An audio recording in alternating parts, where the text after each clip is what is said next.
Yan guys, magluluto tayo ng gabi. Wala kasi ako magawa, kundi kinanguha ako ng gabi ko para malulutuin ako. So masasawaan ako guys palagi ng kami.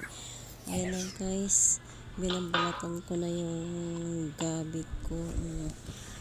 Hindi naman ako kasi kahit ano lang din naman ang lulutuin ko, kumakain din naman yung amo ko at saka yung alaga ko. Ayan na guys, pinabalatan ko na yan.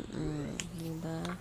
Kasi wala, pag ganyan ako guys, pag wala akong ginagawa, naiisip ko yan yung gabi ko na manguha at saka lulutuin ko kahit walang gata. Ayan na guys, so hugasan ko na yung hinimay-himay ko ng aking gabi yan dyan guys. At maghuhugas ako dyan guys ng gabi, talagang iniisa-isa ko po yan para sigurado po tayo na kinakain natin ay malinis, para malinis.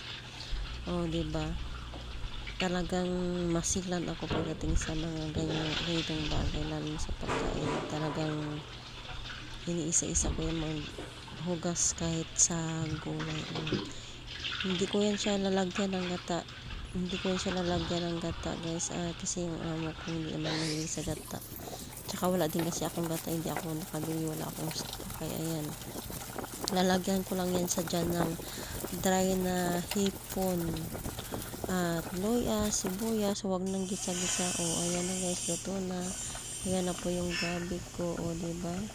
Nilagyan ko lang dyan ng North Chicken Cubes, pampalasa, pampasarap guys. Ayan na, thank you for watching.